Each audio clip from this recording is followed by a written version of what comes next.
थिस्सलुनीकियों के नाम पौलुस प्रेरित की दूसरी पत्री अध्याय 1 से 3। अध्याय 1। अभिवादन।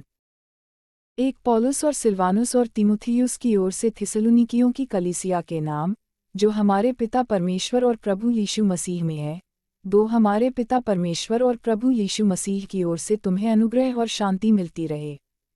न्याय का दिन।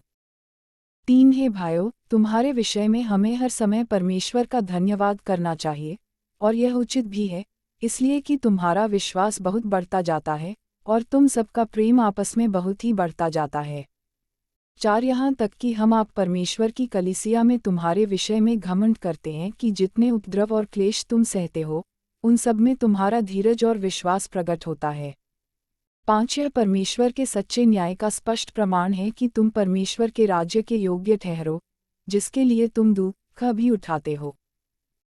6 क्योंकि परमेश्वर के निकट यह न्याय है कि जो तुम्हें क्लेश देते हैं, उन्हें बदले में क्लेश दे, साथ और तुम्हें, जो क्लेश पाते हो, हमारे साथ चैन दे, उस समय जबकि प्रभु यीशु अपने सामर्थी दूतों के साथ धधकती हुई आग में स्वर्ग से प्रकट होगा। 8 और जो परमेश्वर को नहीं पहचानते और हमारे प्रभु यीशु के सुसमाचार को नहीं मानते, उनसे पलटा लेगा। 9 वे प्रभु के सामने से और उसकी शक्ति के तेज से दूर होकर अनंत विनाश का दंड पाएंगे। 10 यह उस दिन होगा जब वह अपने पवित्र लोगों में महिमा पाने और सब विश्वास करने वालों में आश्चर्य का कारण होने को आएगा, क्योंकि तुमने हमारी गवाही पर विश्वास किया। 11 इसीलिए हम सदा तुम्हारे लिए प्रार्थना भी करते हैं कि हमारा परमेश्वर तुम्हें इस बुलाहट के योग्य समझे, और भलाई की हर एक इच्छा और विश्वास के हर एक काम को सामर्थ्य सहित पूरा करे। 12 ताकि हमारे परमेश्वर और प्रभु यीशु मसीह के अनुग्रह के अनुसार हमारे प्रभु यीशु का नाम तुम में महिमा पाए, और तुम उसमें। अध्याय 2। पाप का पुरुष अर्थात विनाश का पुत्र। 1 हे भाइयों, अब हम अपने प्रभु यीशु मसीह के आने और उसके पास अपने इकट्ठे होने के विषय में तुमसे विनती करते हैं, दो कि किसी आत्मा या वचन या पत्री के द्वारा, जो कि मानो हमारी ओर से हो, यह समझकर कि प्रभु का दिन आ पहुँचा है, तुम्हारा मन अचानक अस्थिर न हो जाए और न तुम घबराओ। 3 किसी रीति से किसी के धोखे में न आना, क्योंकि वह दिन न आएगा जब तक धर्म का त्याग न हो ले, और वह पाप का पुरुष अर्थात विनाश का पुत्र प्रकट न हो। 4 जो विरोध करता है और हर एक से जो ईश्वर या पूज्य कहलाता है, अपने आप को बड़ा ठहराता है, यहाँ तक कि वह परमेश्वर के मंदिर में बैठकर अपने आप को ईश्वर ठहराता है। 5 क्या तुम्हें स्मरण नहीं कि जब मैं तुम्हारे यहाँ था, तो तुमसे ये बातें कहा करता था। 6 तुम उस वस्तु को जानते हो, जो उसे अभी रोक रहा है कि वह अपने ही समय में प्रकट हो। 7 क्योंकि अधर्म का भेद अब भी कार्य करता जाता है, पर अभी एक रोकने वाला है, और जब तक वह दूर न हो जाए वह रोके रहेगा। 8 तब वह अधर्मी प्रकट होगा, जिसे प्रभु यीशु अपने मुंह की फूंक से मार डालेगा, और अपने आगमन के तेज से भस्म करेगा। 9 उस अधर्मी का आना शैतान के कार्य के अनुसार सब प्रकार की झूठी सामर्थ्य और चिन्ह और अद्भुत काम के साथ। 10 और नाश होने वालों के लिए अधर्म के सब प्रकार के धोखे के साथ होगा, क्योंकि उन्होंने सत्य से प्रेम नहीं किया जिससे उनका उद्धार होता। 11 इसी कारण परमेश्वर उनमें एक भटका देने वाली सामर्थ्य को भेजेगा कि वे झूठ की प्रतीति करें। 12 ताकि जितने लोग सत्य की प्रतीति नहीं करते वरन अधर्म से प्रसन्न होते हैं, वे सब दंड पाएं।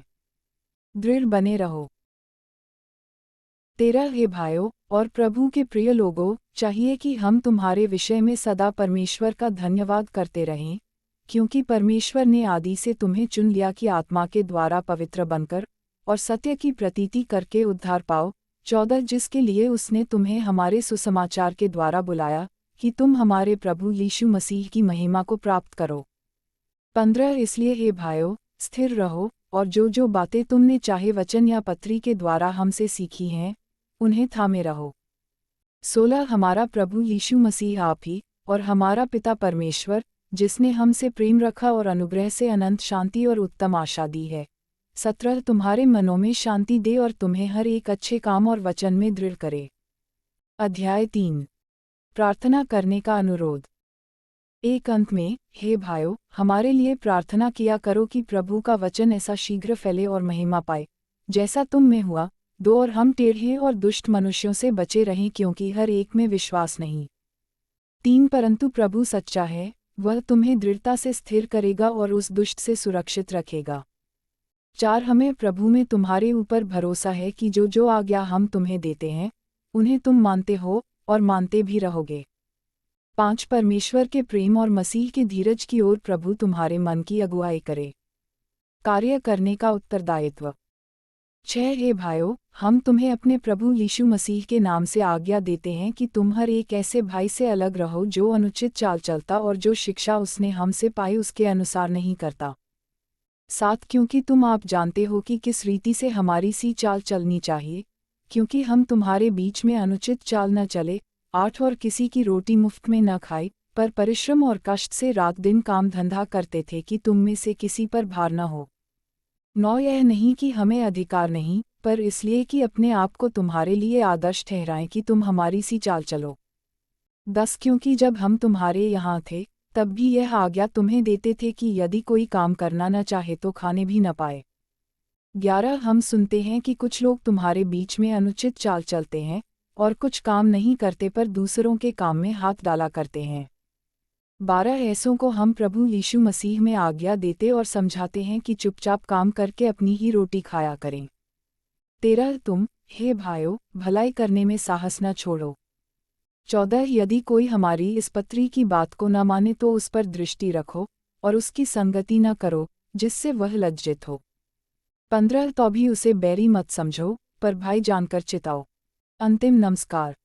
16 अब प्रभु जो शांति का सोता है आप ही तुम्हें सदा और हर प्रकार से शांति दे।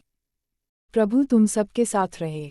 17 मैं, पौलुस, अपने हाथ से नमस्कार लिखता हूँ। हर पत्री में मेरा यही चिन्ह है, मैं इसी प्रकार से लिखता हूँ। 18 हमारे प्रभु यीशु मसीह का अनुग्रह तुम सब पर होता रहे।